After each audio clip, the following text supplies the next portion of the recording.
Good evening and welcome to the Monday, July 9, 2018 Board of Education meeting. Please rise and join me in the Pledge of Allegiance.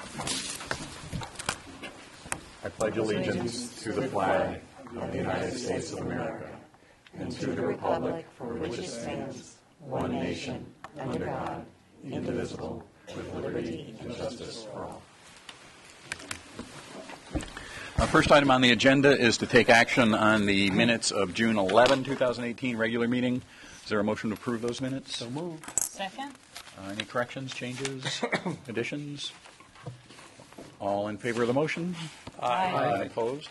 And as to the June 25, 2018 workshop meeting minutes, is there a motion to approve those minutes? So moved. Second.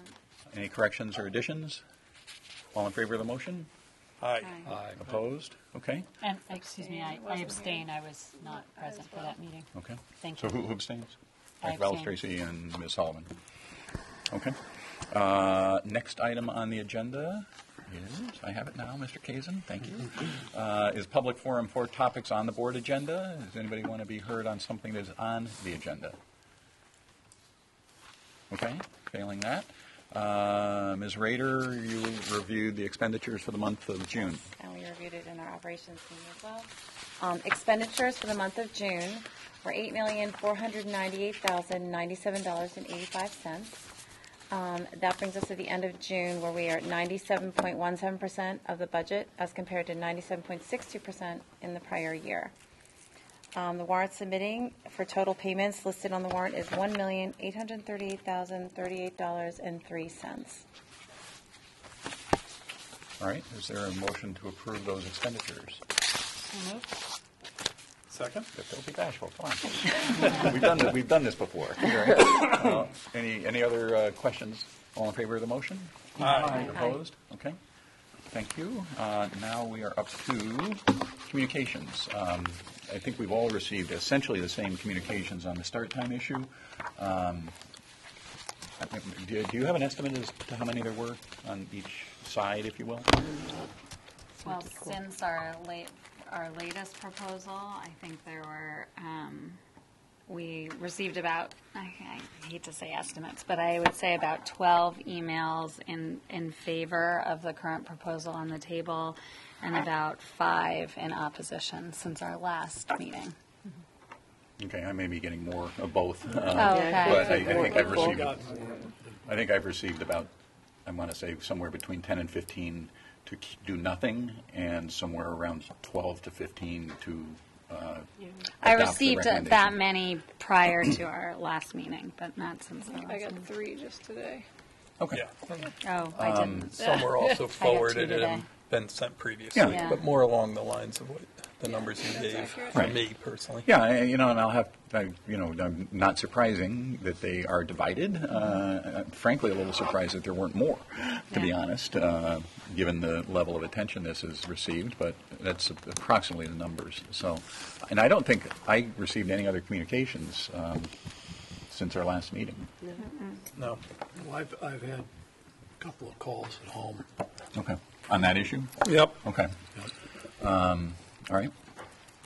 Student representatives, we don't have any for this evening. We will have new representatives appointed, I'm sure, for either September or October, I would expect. And I should note, by the way, Dr. Freeman is not here. I should have mentioned that. Dr. Freeman is in Washington at a professional meeting of the National Superintendents Association, of which he is a board member. He called me from the airport and said that he landed at 3:30 and he had meetings starting at 5:30, 6:30, and 7:30 on one or another topic. So we'll get a report from him about that. But in Dr. Freeman's absence, Mr. Bowden, I think, and I should just say, Dr. Freeman sent the board a letter on the start time issue, and specifically trying to address some of the busing concerns, because obviously that's a big concern, a major concern for both parents, particularly of elementary school students, but also to the board, whether the proposal is feasible at this point. So I think it would be not a bad idea for you to just say what you want to say about that letter. Dr. Freeman would like me to read this into the record, if I may. Sure. You can use your own inflection. You don't have to adopt it. Dear board members, I am sorry that I'm unable to be with you at your meeting tonight, but wanted to share with you my thoughts and recommendations regarding your decision related to school start times. We have spent a considerable amount of time on this topic over several past years, and most significantly this year. I want you all to know that I believe the plan in front of you tonight is the best compromise that we have been able to reach. I believe that on balance, it is a positive for all students over time, and I want you to know that I am recommending approval of the plan as presented below. At this time, the board is considering 3 possible alterations to transportation and school schedules that have been designed as a complete package, although the individual alterations may be taken in any part or in whole for the beginning of the school year 18-19. Taken as a whole, these alterations would move the high school start time by 15 minutes, would move the middle school start time by 10 minutes, and would move the elementary start time by 5 minutes. The impact of these changes, however, would result in sleep savings of over 2 hours per week for most high school students. To speak briefly about the alternations under consideration tonight, 1, we are recommending that we adjust the GHS bus drop-off to occur 10 minutes later than it currently occurs. That is, rather than dropping students off 35 minutes prior to the first bell, we will drop students off 25 minutes prior to the first bell. While this is not a change to school start times, it does represent a sleep savings of approximately 10 minutes a day for all students who ride the bus. We will likely be making this scheduling change regardless of any action taken by the board, as it is a simple efficiency. While I had concerns about shortening the school day, we are recommending that the GHS day be reduced by 5 minutes to come from passing time, not instructional time. This will allow us to shift the start time at GHS from 7:25 to 7:30 without impacting any other school schedules in the district. If the middle school start times do not change, however, this additional 5-minute change would not further benefit students who ride the bus, but only those students who come to school by car. We are recommending that we shift the middle school start times to be 10 minutes later and that we shift the elementary start time to be 5 minutes later, allowing us to further shift the GHS schedule by an additional 10 minutes to 7:40. Mr. Dorwin and I are now reasonably confident that we can accommodate this 10-minute shift at Guilford High School by shifting the elementary start time by 5 and not 10 minutes. Please understand that while we cannot be completely sure of scheduled bus efficiencies until we run the bus routes with actual ridership, our confidence in this schedule has grown as we complete the bus routing in our new software. It appears that the changes we have made in past years around K-stops and cluster stops is allowing for these efficiencies. I would just note that should we face challenges with the actual runs meeting these new schedules, we will make mid-year corrections to bus routes as necessary, but will not change the published school start times mid-year. With all of that being said, I am prepared at this time to recommend to the board that you approve all 3 adjustments to the adjustments detailed above. Again, I believe this is the best plan that we will find, and I believe that while it is a compromise, it will be a benefit to all students over time. I do believe that any decision made by the board to impact times for the 18-19 school year should be followed by at least a year of implementation monitoring. While real-time adjustments may be required to bus routing or to other details related to student drop-off or dismissal, I do not believe that we should be considering additional large-scale changes while implementing this change next year. I believe that making this important decision now will allow us not only to generate a sleep savings for our students beginning in September, but also to attend to other important district matters moving forward. Thank you for your thoughtful attention to this matter. Respectfully, Dr. Paul Freeman. Okay, thank you. We should probably put that somewhere on the website, don't you think? We should make that available just so people can look at it. Okay, thank you. So who's in charge in Dr. Freeman's absence? Have you guys talked about that? No. Okay, that's fine. Slow time anyway. All right, let's go. I think we can, most of the board agenda is, I think, quite quick, so we can just go through that so we can do it. There's a 9.1 is to act on 2 personnel items. One is to ratify the resignation of Ruth Lord, a library media specialist at Guilford Lakes, for the purpose of retirement. Is there a motion to ratify that resignation? So moved. Second. All in favor?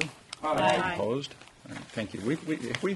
That's that's not the first library media specialist, is it? No, we have, yeah, well, and also, we just placed a new person at Adams Middle School because Rita Cote also retired this year.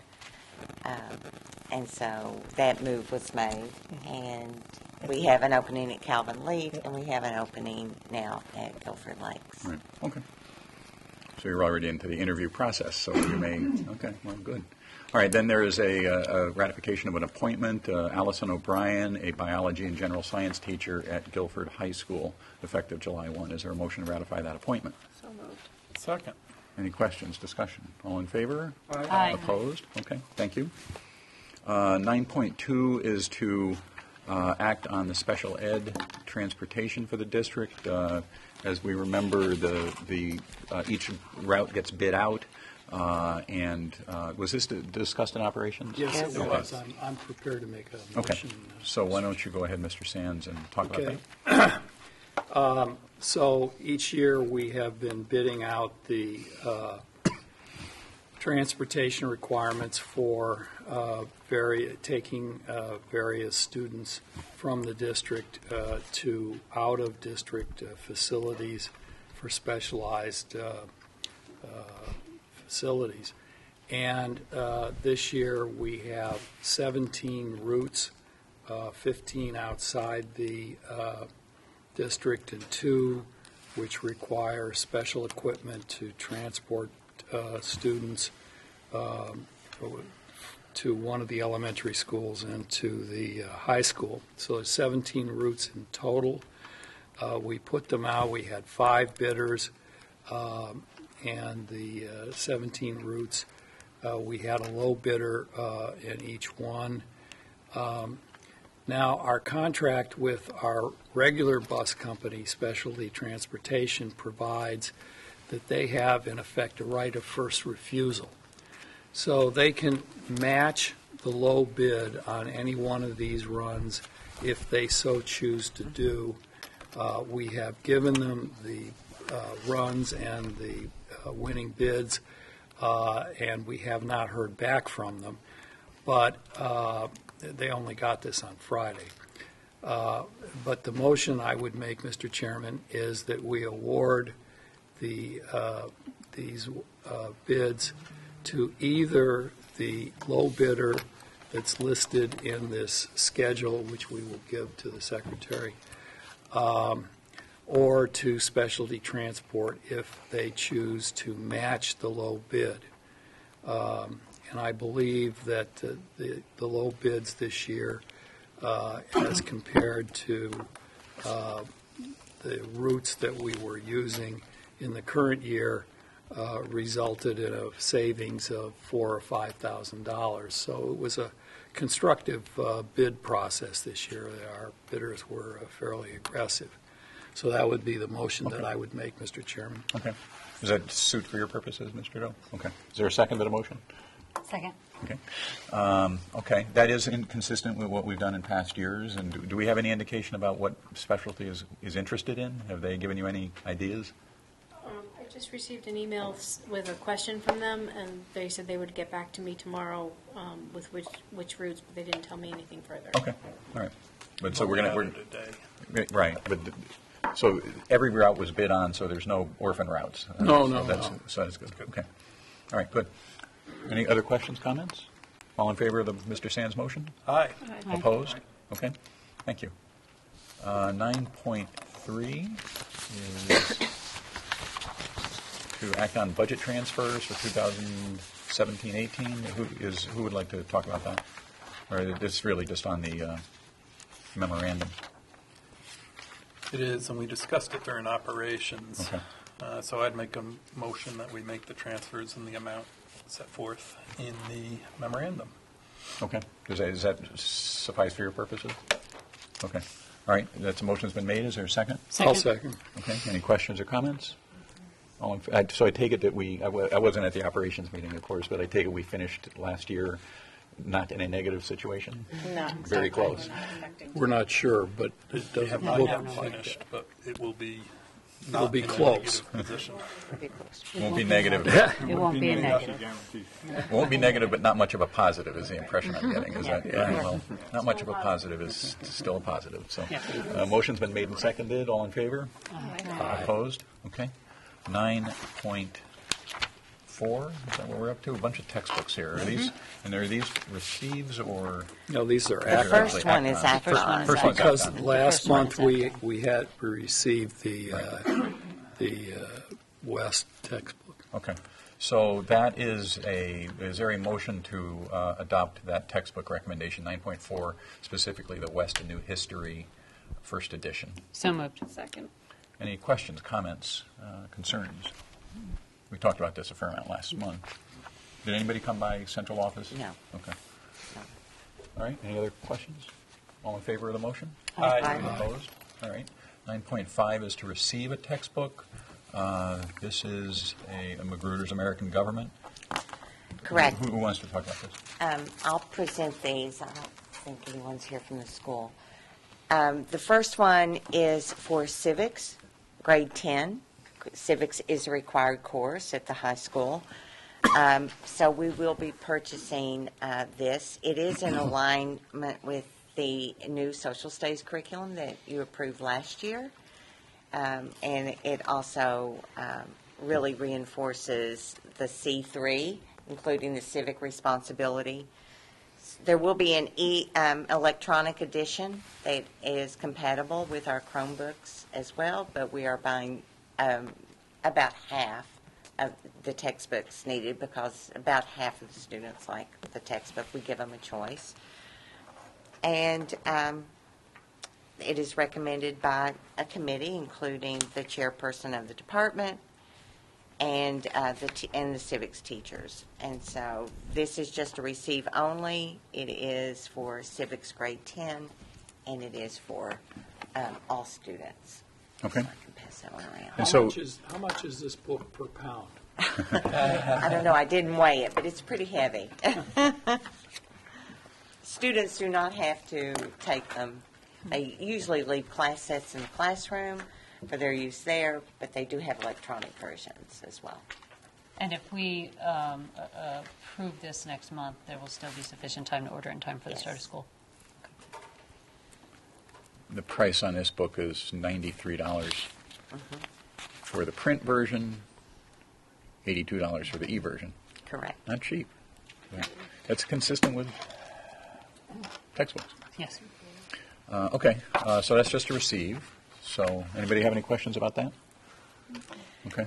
The next two texts are for IB courses, and last year we decided to use the textbooks that we had and supplement it as we were learning more about the IB curriculum and really take our time looking and trying to select. The first one is physics. Oh, I'm sorry. I think the first one in your list is chemistry, higher level chemistry. We'll only be requesting 30 books. The original in your packet said 50, but after we talked and had some more consideration about this one, we think 30 will be enough for the higher level book. Each book is $108.47. It is designed specifically for international baccalaureate schools. The same is true for the physics text. The physics is for the standard level course, not the higher level course. This is the one we are offering. It's also a Pearson book. We will be purchasing 40 of those, not 50. And this is also for IB only. But this was included in our IB budget. When we looked at the complete budgeting for international baccalaureate, we knew we would have to be buying some text, but we didn't want to rush in and just buy anything. Do you anticipate that the copyright date is 2014, you mentioned? Any consideration that they will be updated in the next year or two? That's very possible. I would have to talk to the committee. They looked at 2 other IB texts, and both of those were 2014 dates as well. In 2014, IB did kind of rehaul their whole curriculum and their text. So that's why you're going to see a lot of those dates. And I'm assuming that they're probably on a 6 to 8 year schedule, which is normal for curriculum. Okay, and so these books will be available at central office during normal business hours for the next month. Right. If anybody wants to take a look. And same question, that if this is not acted on until August, that still works. Yes. Okay. All right. Any questions about any of that? All right, so now we're up to 9.8, discuss for possible action school start times. So I'm not going to make any long prefatory statements here other than to just note that I don't think that there has been a single issue. I've been on the board since 1999. I know that there has been no single issue that we have spent this much time on, that we have looked at the alternatives, that we've considered all of the alternatives. I think we are way past the situation where there are any easy answers. There are not. I am deeply grateful to the many people who emailed us and suggested, wondered how come we can't just solve this without doing something involving either money or inconvenience or costs of some other kind. And the answer is just because it can't be done, not in this town, not on our transportation system, not with 7 schools, none of which are particularly close to each other. So the task force's recommendation is a compromise of a compromise, really. It's Dr. Moore's compromise, I think, of the task force's original compromise. And whatever we do as a board, I am confident that there has been no stone left unturned. That I'm confident about. Whether the stones are a good solution, whatever stone we turn over, that's going to have to we'll see. But I am quite confident that there are no more trails to run down. There are no more alternatives to consider with what has been recommended. With the possible exception that we have a new bus company, and so how does the bus company, is the bus company going to be able to implement whatever we do? And I think Dr. Freeman's letter speaks for itself, but in terms of whether there are any more alternatives, like alternative scenarios for starting schools at different times, I am quite confident that we've considered them all. So let's start talking. I just want to revise my statement before about the letters too, because I realized I was counting from our last meeting, which was June 25th, not recognizing that our actual last board meeting where this proposal came up was June 11th. So I quickly went through, and this is just further evidence of how difficult this is, but we had 14 letters in opposition and 14 letters for. So the proposal. So I mean that's consistent with every meeting we've had. Right. That's consistent with every time we talk about this. Right. And just reflective of that there is not an everybody wins, if you want to look at it in terms of winning and losing, which is not really the way I'd like to look at it, but there is no solution that doesn't have a cost to somebody. Right. So anyway, so that's all I'm going to say at this point. I will start. This has been an important issue for me for a long time. I, by training, am a public health professional. I spent 11 years working in children's mental health services research, and I think we owe it to our teenage population to address what is supported by research as a well-established public health issue. It has taken us 5 years to get to this point, I think, for the exact reasons that Mr. Voss has stated. This is a very complicated implementation problem. However, I recognize that ideally we would be making a half hour at least change in school start times for high school kids to try to get them as close to 8 o'clock as possible. If we were somehow able to follow recommendations of health and medical organizations like the American Pediatric Association, we'd be aiming for 8:30.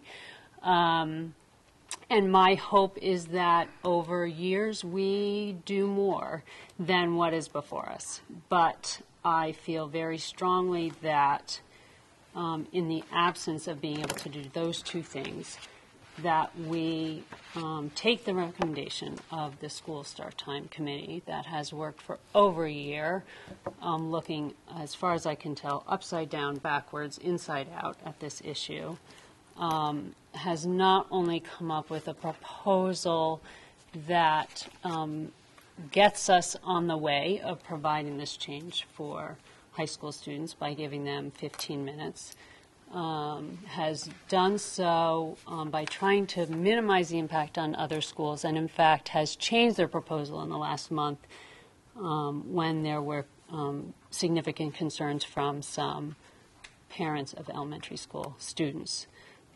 So You should probably just mention what the change they recommended. yes, absolutely, thank you. So the original proposal had the high school, the middle school, and the elementary school start time changes all moving 10 minutes, and then an additional 5 minutes for the high school being gained by taking a minute out of passing times. We did hear from some elementary school parents who were concerned about that. The school task force and the Board of Ed took those concerns very seriously.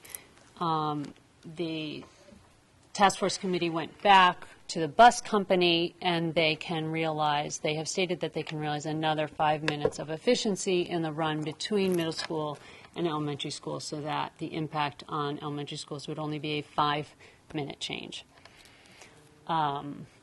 So I am very much in support of the school start times. I would love to see a greater change. I don't think we're going to find that at the moment. I recognize that it does impact students at other schools. I think that is unavoidable at this point. And I feel very strongly that all of those students are going to get to high school, and that this is truly going to be beneficial. I think the evidence supports the fact that we have to address this issue for our 1,000 plus high school students every year. So I am in full support of the start times recommendation, and I appreciate Dr. Freeman's support of it as well. So I will say that as also someone who works in healthcare as a career, I nearly completely support what Dr. Balistraci is saying. We won't belabor the point of the research that we've been talking about for 5 years on healthy sleep habits. I'm still a little concerned that we're moving two things at the same time. We have a new bus company, and I'm extremely hopeful that they are going to find efficiencies that we haven't seen before with software and just a new set of eyes on the process. I still haven't seen actual proof other than confidence in words that they can do this. So I'm worried about moving two pieces at the same time for next year, and concerned that will work even with the 5 minutes. I share the concern as well. I support, and as a member of the task force for the past year, I'm definitely in support of the research that was shared and the reason for looking at delaying the high school start times. I'm in support of the 3 recommendations that the superintendent has made. My suggestion, what I would feel more comfortable with, since there is some apprehension about can we accomplish this change for the 2018-19, that it would be researched and investigated, and if necessary we would make a mid-year correction. or we would look at this mid-year in terms of making that determination for a change for the following year.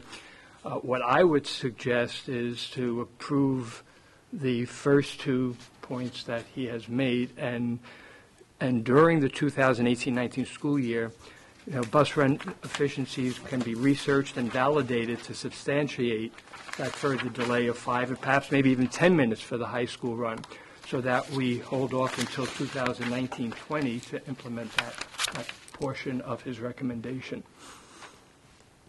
sorry, Can I ask what for a year? clarification? Oh, sorry. I'm just trying to make notes. What year? I'm sorry. Next year. 1920. Okay. Yeah, yeah. Okay. 1920 for the third recommendation. So may I clarify then that what you're suggesting is basically a 5-minute official start change in the high school only? Well, Yes. this year while studying for the. Right, no, And I'm studying, sorry, yeah. I should, for this year only. But the first point that he mentioned, if you look at this more holistically, we're focusing on the high school students that ride the bus. Our concern should be in terms of the health and wellness of all the high school students. Perhaps I would think that approximately 15% of our students do not take the bus, probably realizing an additional 5 or 10 minutes than they otherwise if they weren't riding the bus. So we're looking at that. In addition, the 5-minute start time or the drop-off, I should say, his first point, the drop-off of 5 minutes later, for 10 minutes later, really would apply to the high school students that are taking the bus. The students that are not taking the bus probably arrive at the high school around that same time. So between that and the 5-minute pastimes, all students are realizing 15 minutes additional. I would, having just graduated my second high school student, I would argue against the drivers coming at the same time as the buses. The high students who can drive to school can show up within 3 minutes of the start time and be in their seat. So that 10-minute, the first section, if I just might clarify, at least in my experience, would truly only impact children who ride the bus. It's not going to impact kids who drive. So but they could arrive even later. Yeah. Not based on what they number do one. now. Not based on number one. No, not unless you based on number one, but they're already realizing a additional sleep time. So the concern of those students experiencing stress and anxiety because they're deprived of those 10 minutes that now these children riding the bus will realize would not be an issue for them. I'm sorry, I'm not understanding. Yeah, no, I understand what he's saying. I think if I may, please. I think the people who drive, and what percentage do we think drive? About 50-50. That's what I ever got was about 50-50. Or drive or get dropped off. And I will say, by the way, I think Dr. Balistrace is 100% right, being somebody who drops my kids off. 2 minutes before. I am absolutely. pulling up in front of the school, not in front. I do the parent loop, but I'm dropping them off at 7:23 Yeah. if I'm lucky. Right. It used to be 7:15, and as they get As older, they get older, it's harder. and there's actually bad traffic, vehicular traffic there between 7:15 and 7:20. I mean, that's really that's when Right. people get there. So, but the people who drive or are driven will only benefit by 5 minutes from a later start time if under Your suggestion. The people who take the bus would get an additional 10 minutes because the bus is dropping them off later, plus an additional 5 minutes. So they pick up 15. So half of the students would pick up 15 minutes, the other half would pick up 5 minutes. Right? So, yeah. Correct. Absolutely, right. Okay. My view here is that I too am completely in support of this idea that we should have the later start times and that we should be continuing to work towards something that starts with an 8. But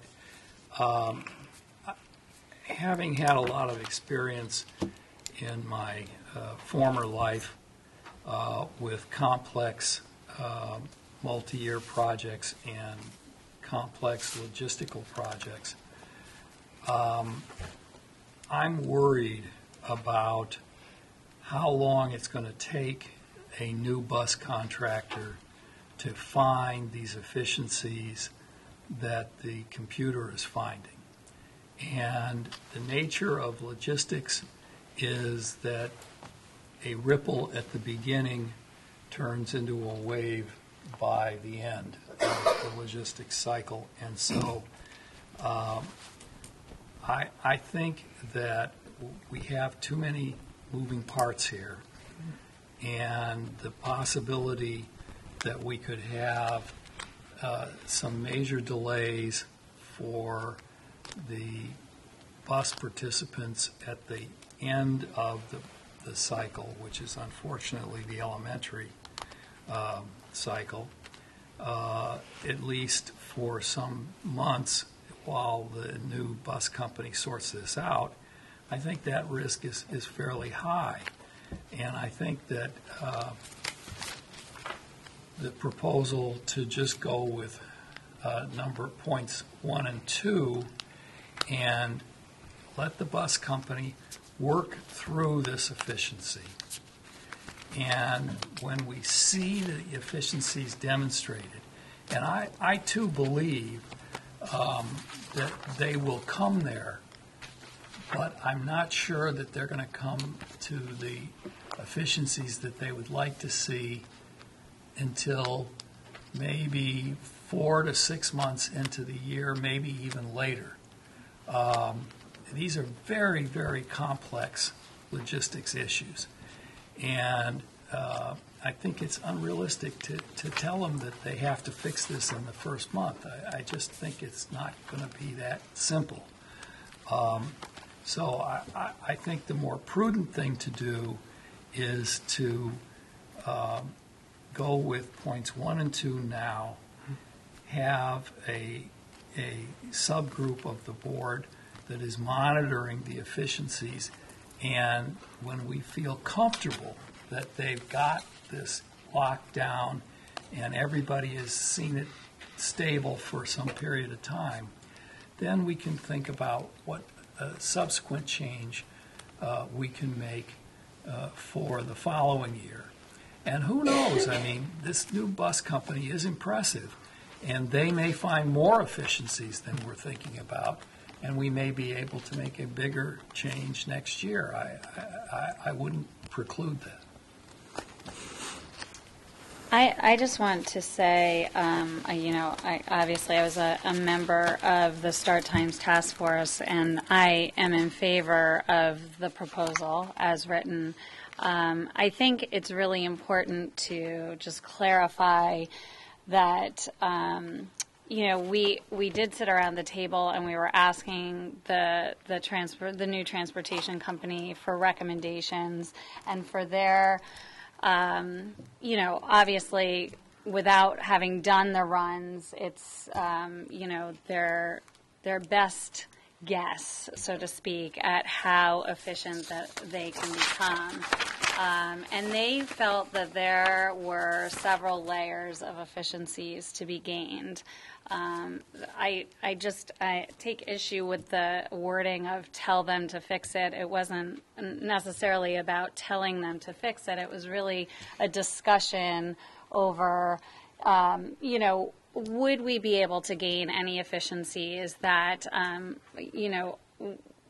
would allow the elementary schools to start at the same time that they currently start.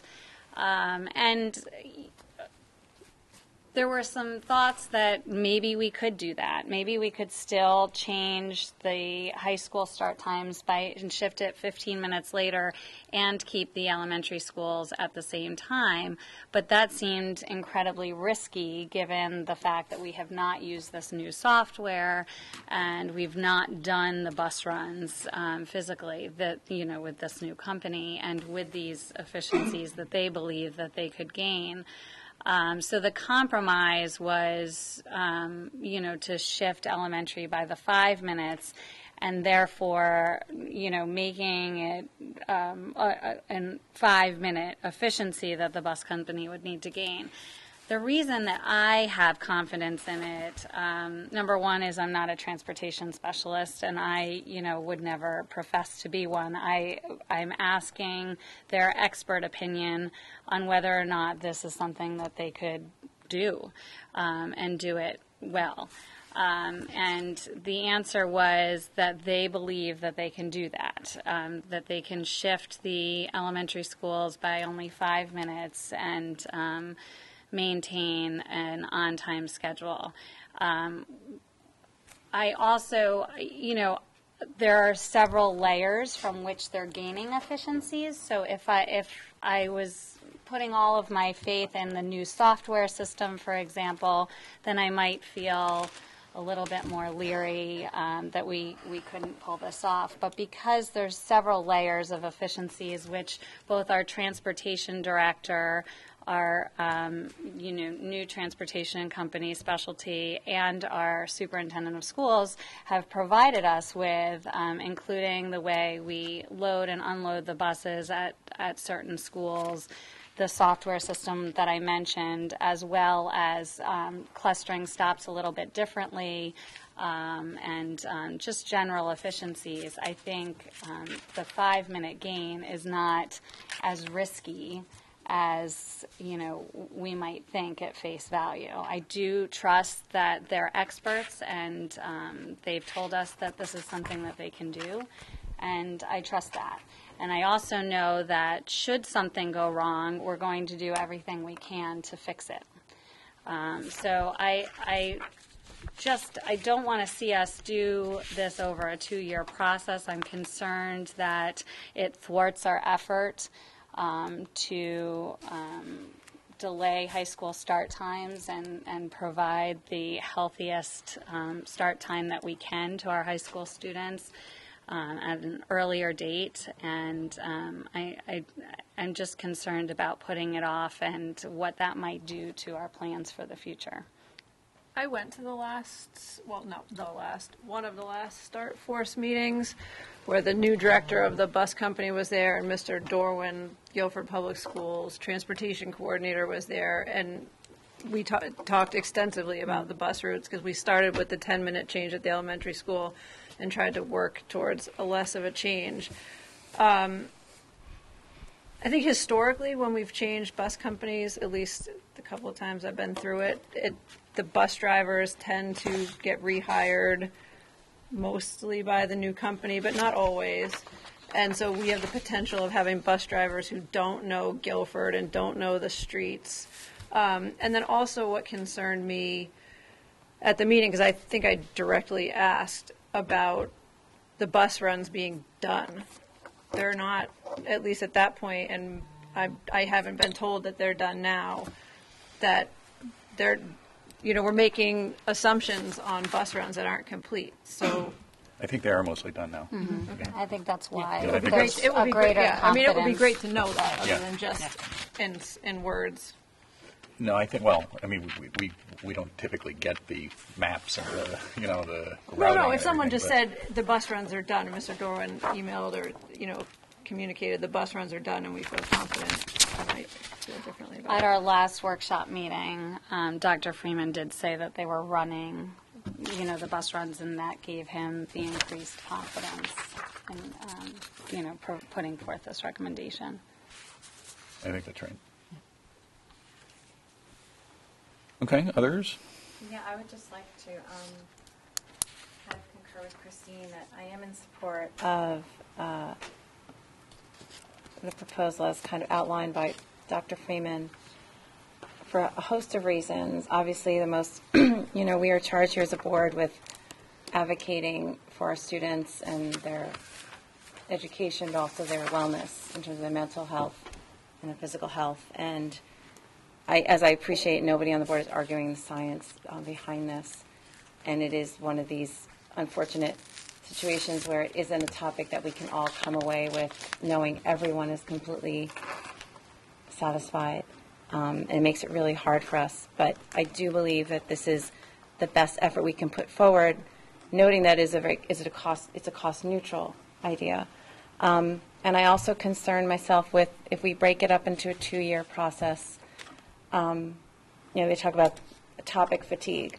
And this has been discussed for years and in more concentration this past year. And I worry that if we do not move forward and give it time to work out the kinks, as we know the beginning of any school year is a little challenging with bus runs and mom putting Johnny on the bus and taking a picture. And so we're not going to see the actual efficiencies probably in those first few weeks, but we will hopefully identify those that I would hope that we could see the longer term benefit. And I don't think that they are being over aggressive with their reporting from the bus company. I think that if anything, they've tailored it back a little bit to be more conservative. But I just did want to voice my support. Just to add to that, my hope, and I said this at our last meeting as well, that my hope would be that we could gain further efficiencies, over the course of the year. And if we made any change, it would be to re-implement a 9 o'clock start time for the elementary schools, that they would gain that additional 5 minutes. We'd work on the 5 minutes obviously this year, and then hopefully gain an additional 5 minutes that would enable us to perhaps move elementary schools back to the 9 o'clock. Because I agree that I just, concur that it's not ideal to have to shift any of the schools, and certainly don't want any, detrimental effects to our youngest students. I don't know if you can answer this question, but I think I appreciate reading in Dr. Freeman's letter to all of us that there's a commitment not to change the published start times during the year, regardless of what happens. Would you be able to elaborate on what we would do to change bus runs and schedules during the year if we have a problem? I mean, I don't know what else we would change in bus runs.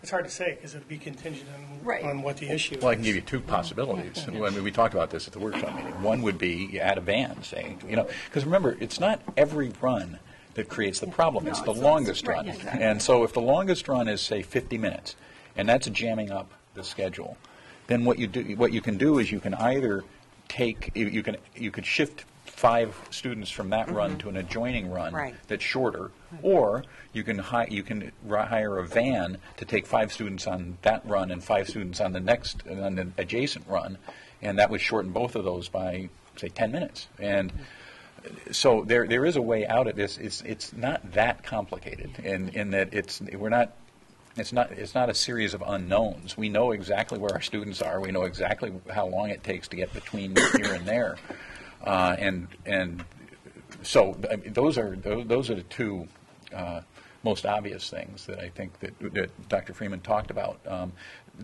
The additional vans would be in our control, obviously, as a budgetary matter, and I think we've committed to. I mean, the one thing we cannot do, it seems to me, is to go down. If we change start times that affect and impact the elementary school 5 minutes, we have to be really confident that it's not going to impact them more than 5 minutes, right? I mean, I think all 9 of us agree on that, right? That if we move the elementary school start times,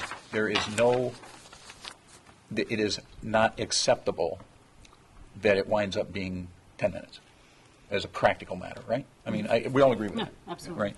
Right? So that's how it gets managed, either by reallocating students from one run to another run, or adding capacity. Of course, reallocating is budget neutral, Yes. and adding a van or another bus is not budget. That's correct. It's a cost. That's right. And of course, that was one of the charges of the committee, to endeavor to find a cost-neutral way. But look, despite everyone's best efforts, it appears that there is not an easy solution to embrace one of the well-endorsed changes, which would be an 8:30 start time. That's endorsed by the CDC, the American Academy of Pediatrics, American Academy of Sleep Medicine. Nor apparently... and you should say why. I mean, just so, because I've kind of surprisingly, we've had some emails from people about why don't you move it to 8:30? Well, in the publication by the American Academy of Sleep Medicine, it indicates that the lack of sleep, the lack of moving the sleep to what would essentially be 8 to 10 hours of sleep. That's sort of the sweet spot ideal number, if possible. The lack of it can lead to all sorts of mental health and physical issues, such as being overweight, not engaging in daily physical activity, suffering from symptoms of depression, engaging in unhealthy risk behaviors such as drinking, smoking tobacco, and using illicit drugs, and performing poorly in school. So those are all studied phenomena. But why can't we do that? Why can't we move class start time to 8:30 at the high school? Well, so let's start with what I just said first, which is there are many good reasons to move to 8:30. Everybody agrees with that. No argument and 5 years of good study. And I think when we were first approached with this 5 years ago and began to study it, if the approach was as follows: you're going to study this for 5 years and spend a good deal of your Board of Education work life, and a good deal of your administration's work life, and a good deal of your population's work life and free time on this topic. And at the end of that process, we're going to have a school start time that is 15 minutes later than it is now. It's going to be a 15-minute change from 8:25 to, or from 7:25 to 7:40. I think most of us said, really? Would say, really? That's not as much as we would think would make a substantial difference. I think we've sort of backed into this as a compromise of a compromise, and as sort of unfortunately, a design by committee sort of process that leads us to this is the least budget impactful, sort of the least worse way to make an incremental change. Whether that incremental change is worth the problems it creates is still an open issue in my mind, because I've only seen one study that endorses a 15-minute delay, and that was a study based on a Hong Kong 2 high schools, 800 students each, and those schools changed. One school changed from 7:45 to 8 o'clock, 15 minutes. The other stayed the same, and it was 7:55. So interestingly, the start times already was a half an hour later than we presently have and that we're discussing. And the end times of those schools was 4 o'clock, 3:55, and 3:40. So they were in school much longer. And the article itself doesn't speak as to whether the duration of the school was actually changed or not, or whether the end time remained the same, so the students actually lost 15 minutes of time in the school. Here's another way to summarize that. There's a single article that's a very thin reed to hang making a major decision that may be disruptive to many people on. And I know from my personal or my professional life that a single article can be found to support or rebut almost any proposition. It just can. As opposed to the ideal good that we all agree on. 8:30 is a consensus, CDC, American Academy of Pediatrics, American Academy of Sleep Medicine. So, okay, fine, we went through that process, we got to this point, and we're now, after compromises of compromising, talking about a potential 15-minute change. I don't have a high level of confidence in the level of disruption this will cause. I appreciate that the new school company is well-intentioned and they are experts. Again, in my professional life, I deal with many experts who make very confident projections and opinions that don't pan out to be so true. And the alternate of just simply sitting tight and waiting for 1 year to implement the 10-minute change after we see that the bus system is able to accommodate a 10-minute change, I see no downside to it. In fact, I see the impetus to do it only being an impetus to reach finality now rather than a year from now. We could also be happily surprised during a year of research. Maybe if they found they could alter by 5 minutes in just a month or two, maybe during implementation they could actually get another 5 or 10 minutes. Maybe we could move that start time even more than 7:40. Maybe we could come closer to the original compromise of the START committee of 7:55 for the high school. We just don't know until we study it. And frankly, until we study it, I think it's a bit irresponsible to move forward with it. So, not seeing a large downside, I haven't heard one. Not seeing a enormous benefit, marginal benefit, at least one study supports it. I'm open-minded to at least it could do no harm to get 15 minutes more sleep a day. I see no reason not to simply do what we usually do, which is let people prove themselves, let the school bus system get in place, let Mr. Dorwin work with the software, and let's see what efficiencies we can get, and then implement those next year. So I guess the downside, a downside would be that the students in 18-19 don't have that extra sleep. It's true. That's a downside. It is. Yeah. So, yep. But again, I just echo again, I'm not sure how strong a good that 15 minutes of sleep is. It's at least not bad. That is at the foundation of the problem. We are trying to balance a benefit against a cost. It's true. Right? I mean, I want to say two things in response to what you just said. One is, I only have one regret about the amount of time that we've spent on this over the last 4 years, and that is it has overshadowed everything else that we are trying to do on the issue of student emotional and mental health and anxiety. It's wound up taking a central position when in fact it is only one of multiple things that we're trying to do in this district to relieve anxiety and to make life better for our students. And I don't know quite how that happened, to be honest with you. I said this just today. Is that right? Well, okay. With everything that we're doing with the homework policy, with Dr. Moore's changes with the homework policy, with the changing of the decile rankings at the high school, with better mental health supports, somehow we haven't talked about any of those much. I mean, we've talked about them, but they don't seem to be resonating for whatever reason. And that the perception is that this is going to be the solution to what is known to us to be a major problem, and that is anxiety and emotional well-being of students. This is not the solution. Nothing is a solution. There are multiple things, multiple remedies or potential remedies that we have implemented and need to continue to implement. So I just want everybody to take a step back. We should neither expect too much from a later start time, nor should we minimize that it is potentially part of a larger picture. So it's one facet of the overall intention we have as a board.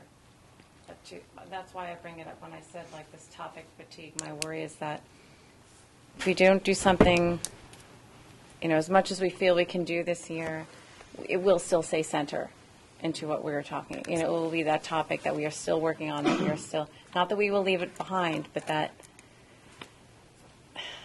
I'm concerned that if we kick it down a little further and a little further, these other things that are all part of this bigger holistic approach we should be taking as a board for our students, those other important topics you just raised will take second seat.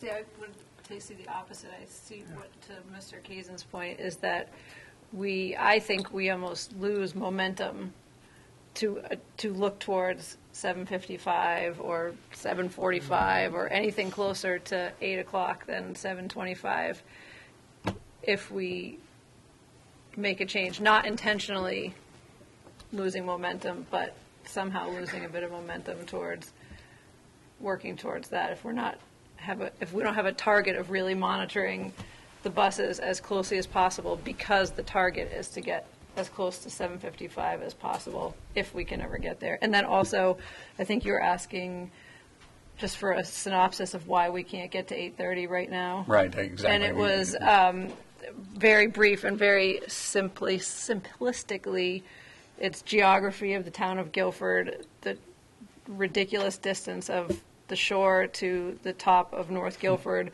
where our buses frequently go into Durham to pick children up. They go into North Branford and a myriad of other routes that they have to follow.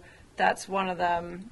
It's the fact that we have a middle school nearer to North Guilford and a middle school nearer to South Guilford that service 5th and 6th graders and 7th and 8th graders. So moving kids somewhat inefficiently between Baldwin and Adams in the same bus run and trying to incorporate those buses, leaving the high school, getting to middle school, leaving the middle school, getting to elementary schools. It's really the middle school bus runs, if I'm correct. That's the biggest problem. And trying to fix that, looking at it briefly, was at least close to $500,000 to really switch that tiered system, and honestly, and other problems as well. And if I may add, I think the other thing is an 8:30 start time without changing instructional time in a day then turns into a 3:10, 3:15 and then sports dismissal time. Right. But I have to respectfully disagree about momentum. There's no reason that the bus companies, while they are enacting the efficiencies that they have stated they believe exist, cannot continue to find more. And I have to say the idea of moving the high school 5 minutes next year seems silly at best. If you don't think 15 minutes is potentially an impact, I can't imagine what 5 minutes is. I really feel strongly that we have a transportation coordinator, a superintendent, and a bus company who have told us they believe that they can do this, all of them with their reputations on the line, and a task force that's been working with them for over a year to try to make it happen. And we have a backup plan if there are some hiccups. So I think we jump at the opportunity and we make it work, and we potentially find even more efficiencies while we're doing it. We have waited a long time, and every year it's another 275 to 300 kids who enter this school system who have to be up, functioning, ready to go at a time earlier than most of us as adults have to work. It is not okay. And so I continue to support the proposal as it is put in front of us. And I really think we have to do something. When we're right at the margins, because I think we're right at the margins here, we're only talking about 15 minutes. I don't think there's a clear contrast to say 5 minutes would be silly, but 15 minutes would be terrific. Silly and terrific probably aren't the. I was just going to say, I don't think those are the bookmarks. But if it is one that's not palatable for whatever reason, the 5 minutes could also be delayed and just built into implementing entirely next year. If it's a matter of perception that 5 minutes wouldn't be. I disagree. I feel like we got to. I feel like we got to. We need to make this happen. I agree. We need to put our energy and our commitment and behind the people we work with who say they can make it happen, and help them make it happen. I can't think of a single instance where, when we have the opportunity, I just can't in my time on the board. Because we always want to be credible. We want to base things on facts and data. Where when we've had the opportunity to simply collect data to know what the implementation is going to be like for a year, that we've plunged ahead and made a commitment based on sort of a projection and a promise that is only as strong as the verbiage used I think in Dr. Freeman's present letter, which is reasonably confident. He is reasonably confident. But just remember, a month ago, he cautioned us all. He really wouldn't know much better a month later because he wouldn't really know very well, he being the administration, until those runs were implemented and put into place. He just wouldn't. But he's telling us now they've done the runs, Yes. and he's confident. Yeah. And they won't, let's remember, they The won't. adverb is no coincidence. You know, he's not saying he's confident without reservation. He's saying he's reasonably confident. I will have to say, I think that we have studied this issue to death. We have studied it and studied it and studied it. And frankly, we haven't been very courageous, to be honest. We have avoided this issue for years, and we have tried to answer every single question to a high degree of certainty. And there are just going to have to be some questions where we cannot answer with the level of certainty that we can answer it on other issues like this textbook, for example, or something else. I appreciate that there is some controllable risk in doing this year with the elementary bus runs in particular. I appreciate that. I also believe, that Dr. Freeman is telling us the truth, and the bus company is telling us the truth as they understand it. Is it possible that they are wrong? Sure. But then we have a backup plan. So I don't see the advantage to delaying and studying for another whole year to try to see if what Dr. Freeman is telling us today and the bus company is telling us today will work. I don't think the cost is worth, the cost to the current high school students is worth getting that additional data. That's my opinion. And quite frankly, we wouldn't be doing the runs as they're stated here anyway this year. If we didn't implement this, the runs would be implemented with a 5-minute start time change or no start time change at all. So we wouldn't actually be implementing this run schedule to see if it works. We would be staying with the current run schedule or shifting it by 5 Or you can minutes. shift it. That's not how I understand it. why You wouldn't would- we want You the would most run the efficient? new runs for a year and see if you gain the 10 minutes efficiency, and then you can use that. 5-minute efficiency, right? 5-minute bus run efficiency. The efficiency that gains only a 5-minute Right, delay. right, Yes. yeah. No, you'd run them now. It would be, you're right, that So it they would would be at a just get different to time. school a little bit. Okay, I see what you're saying. Well, no, it wouldn't even, it's not so important, I don't think, Christine, that you started at 9:05 in order to test 9:05. You Right. can You can keep it see at you've 9 got o'clock the and make 5 all the minutes. runs, Right, for right, example. right. That's how I understood. No, I I'm mean, not- I think the benefit of that, the only benefit of that, in my mind, is, we can keep our elementary schools at the same time and probably gain 10 minutes of efficiencies. I mean, we may fantastic. recognize that.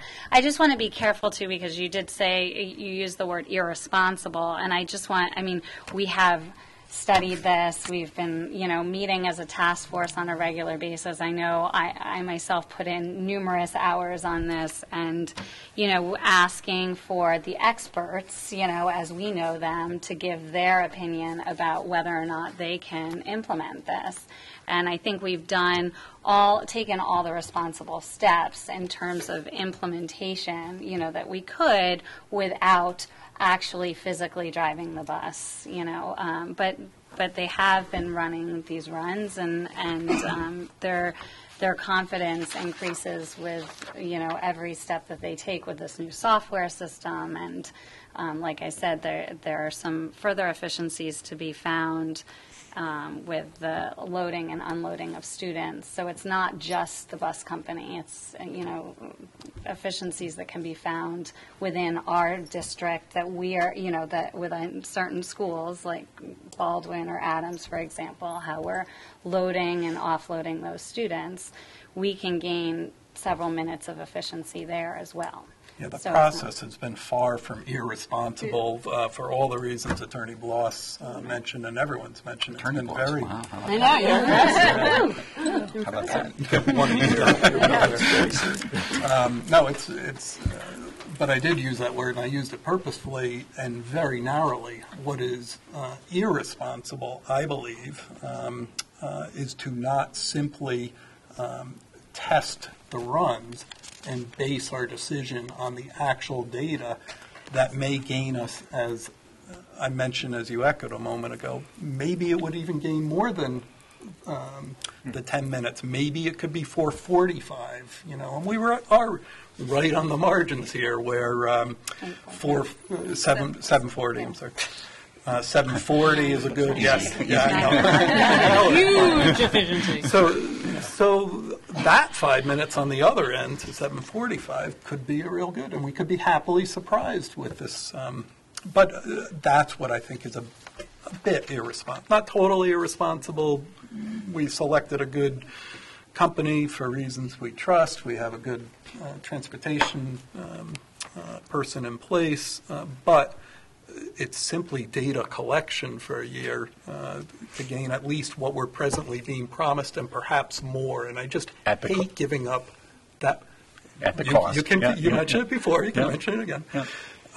At the cost of this coming year's students.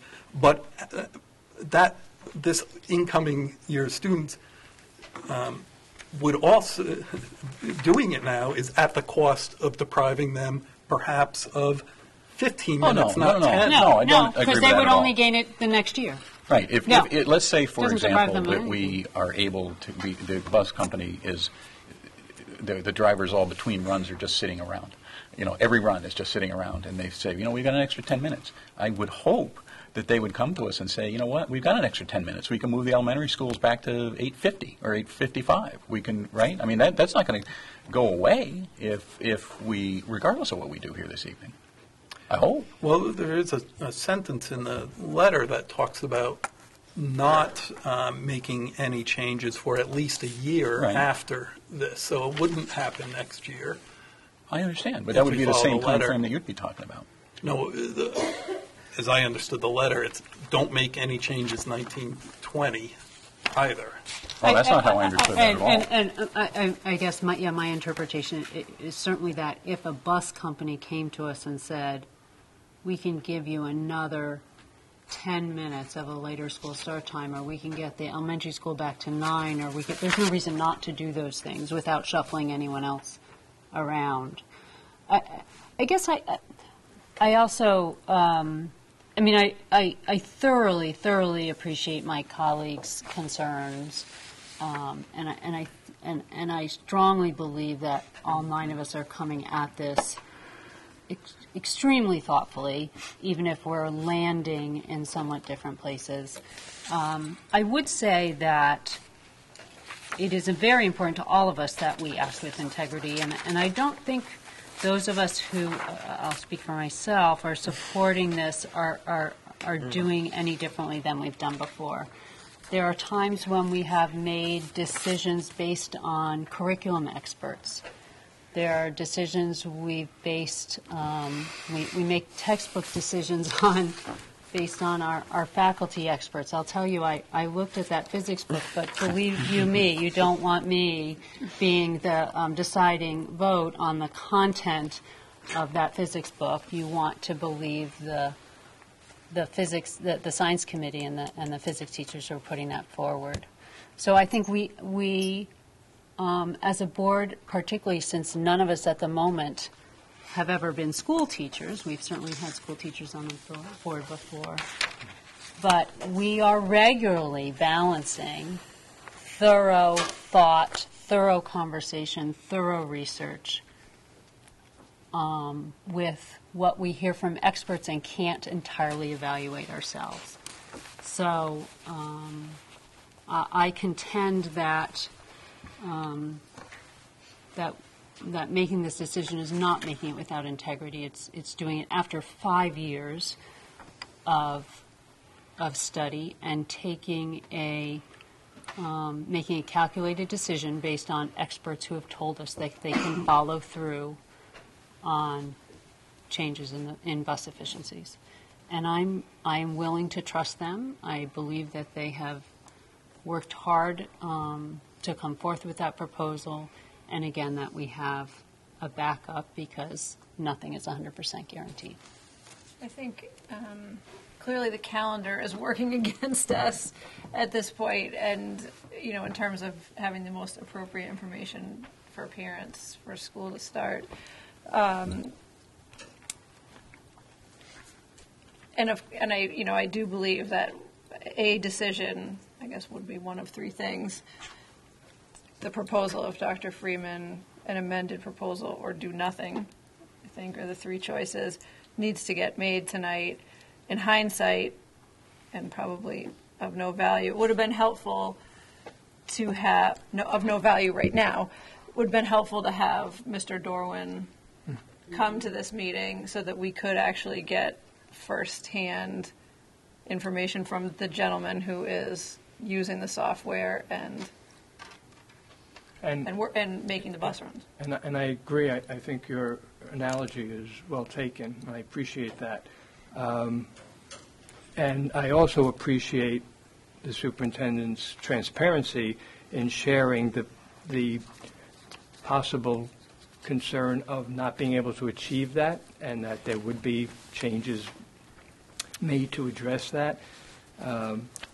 Had it been stated that they have researched it, and even though we might have had, or I might have had some apprehension about that, but I certainly would have relied on the recommendation having been confirmed that they tested it, and they also took into consideration, even if it's 5 minutes later, their issues with increased traffic or what have you.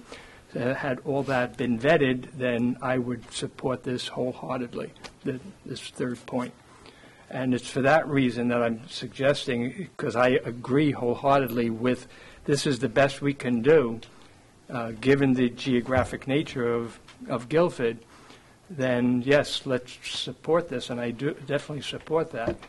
My only apprehension is let's use this next school year for the experts to then come back to us and say we have vetted it and we know for sure that we can achieve that, and perhaps, again, maybe even 15 minutes so that the elementary schools can start at 8:55. My concern is we made a commitment to the parents of the elementary students that we would move from the 10-minute original recommendation to the 5 minutes.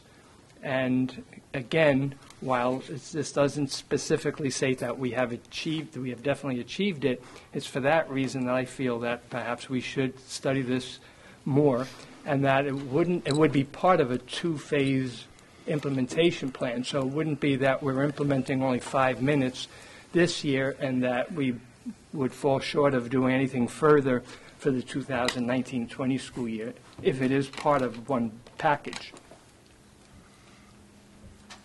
Look, I think we need to go back in history a little bit here. A couple of years ago, we decided to try and gain some bus efficiencies that a different software program told us could be achieved.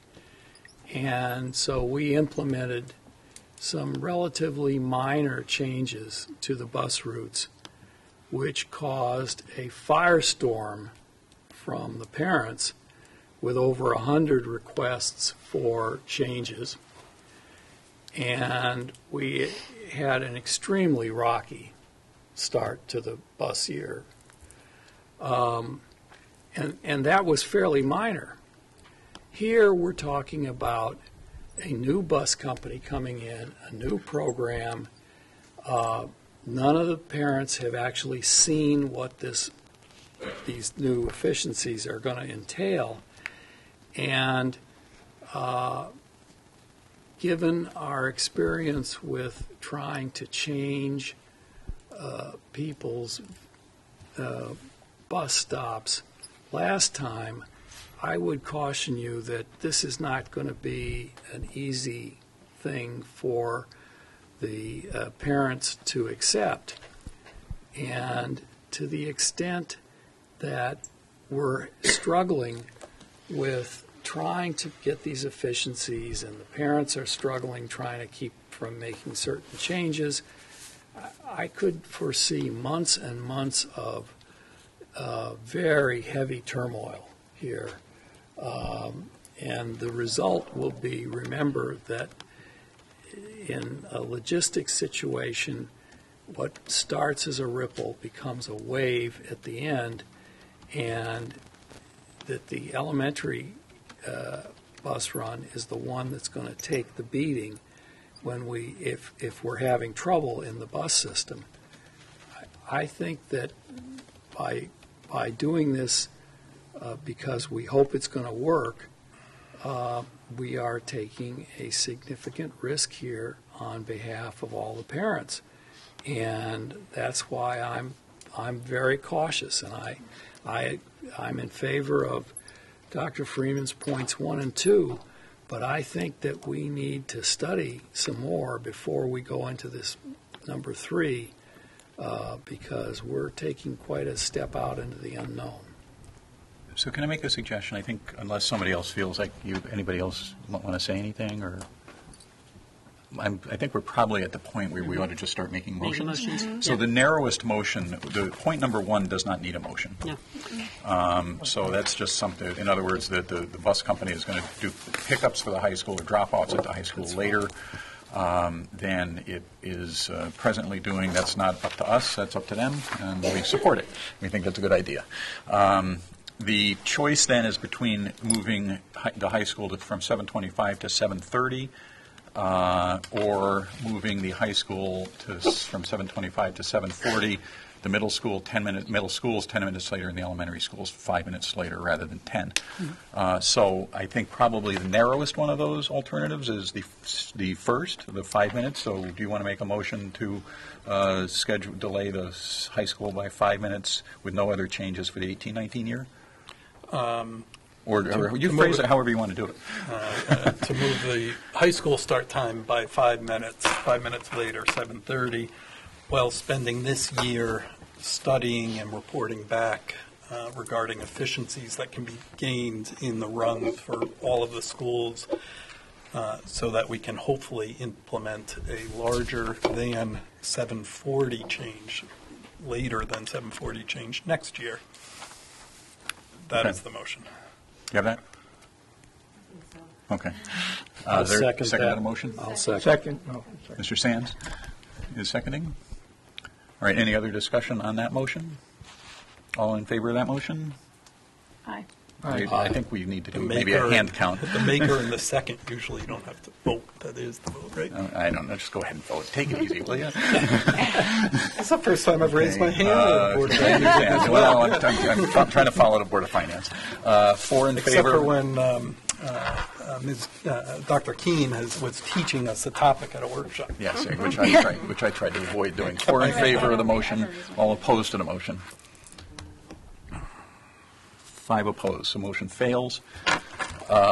Is there a motion to move adopt Dr. Freeman's third recommendation, specifically high school to 7:40, middle schools 10 minutes later, elementary schools 5 minutes later, while also continuing to study the possibility of changing those times for the 1920 year? Which I think is fair, right? We would be doing that under any set of circumstances, I think, right? Yeah. Okay. To be clear, changing them if we can gain extra time for the high school, and/or potentially moving the elementary school Right. back to 9 o'clock. I don't want it But just not to. That's fair. I just don't want it to be Right. we Right. are not into Further. randomly making more changes. We are into making more changes that are helpful and beneficial to the students involved. Correct. I make that motion. Okay, motion's been made, seconded. Is there a second? Second. Any discussion? All in favor of that motion, say aye. Raise your Aye. hand. 5. All opposed? 4. Okay, that motion carries 5-4. So I want to thank everybody for really a thoughtful process. Again, this has been something that we have studied over a long period of time, and I want to thank some of the experts in the community. Dr. Karen Perry was obviously very involved. Many others were very involved. And I learned a lot about this, and I am deeply sorry that there is not an easier fix or an easier remedy. but there isn't. And this has, I think, been the hardest issue that we've looked at in the last 20 years in terms of not being able to accomplish everything we want for everybody. But I do agree with Dr. Balistraci that that children who are, elementary children who were impacted by this in 2018-19 will benefit in 2000, whatever the years are, in 2024 and to 28. And that's true. And I want to thank really all my colleagues on the board for the amount of time that you have put into this issue. I know many of you attended task force meetings, and I think that this is an issue that is not going to disappear. It's an issue that we are going to have to continue to monitor, and I'm sure we'll do so in a responsible way, in a thoughtful way, and try to make sure that we are advancing the educational interests of everybody, all the students in this town. So thank you all. And thanks to the administration, too, obviously. You have spent a lot of time on this, and we are pleased that we were able to at least begin to address the issue. So, And to thank the you. community for Well, all the that's true. feedback. And Right. I mean, really, this was sort of an effort of everybody involved, you know, attending forums and writing to us. And, you know, it was All right. very important. That's true. Committee reports. Policy committee, anything going on? So the policy committee was to have had our regular scheduled meeting at the end of June, which we are in the process of rescheduling because a number of members were out of town. So as soon as we have rescheduled that meeting, we will post it. Okay. And what's next then? Operations. Operations, yes. Okay. 3 points. One, the administration expects to close the books on the fiscal year late in July. The facilities people are working very hard. We have work on all the schools in process. Things currently are on schedule. It looks like all the schools will be able to open on time, but it's still early summer. We'll see. And finally, the turf field, the practice turf field repair situation is still up in the air. There is no consensus yet on how this is going to be repaired. Some interesting research about how these types of fields are designed for use in places like Canada and Maine as opposed to the southern part of the United States shows a significant difference in the total design of the field, going all the way down to the drainage system below anything that's visible. So there's more work to be done. This is not going to be our expense. This is going to be the vendor's expense. That's the good news. The bad news is because it's going to be the vendor's expense, they are really being careful about how this is going to get fixed, because it appears that the whole field will have to be brought up, and possibly even the substrata of the field brought up and just completely redone. The field will not be ready for the fall, and frankly, we'll be lucky if it's ready for the spring. This has just been a very complicated and unfortunate situation. That concludes the report. Okay. Then we're up to Curriculum and Instruction Assessment Committee. Yes, if I'm correct, we do not meet until the fall again. Okay. October. Okay. Reasonable. Town committee liaisons, anything? The Land Acquisition Committee met, and no business pertinent to this board was discussed. We're not buying any property for schools? No. No, we're Nothing I not. can reveal in this session, Right. or in any session. Well, not for schools. In To any be clear, session. we are Yes. not. No. Make that simple. Yes. And then Learn liaison? Anything going I on? attended the Oh, yeah? last meeting. It was the end All right. of the school year meeting, so it was a celebration, and there was a positive, heart-wrenching story that a graduate from one of the charter schools shared, and attributing her success to the support given in that setting, with being eligible to go to the charter school. And I believe she received a partial scholarship to the university for choice.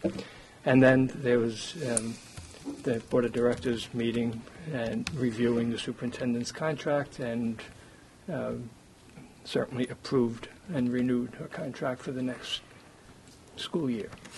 Okay. All right, any other committee reports of any kind? Okay. Then we are in public questions. Anybody? Then, is that it? I shut my agenda down. Is there anything else? No, there's nothing else. No executive sessions? Does anyone want to add No anything? executive session. All right, then is there a motion to adjourn? So moved, second. All in favor? Aye. Aye. Okay, thank you, everybody.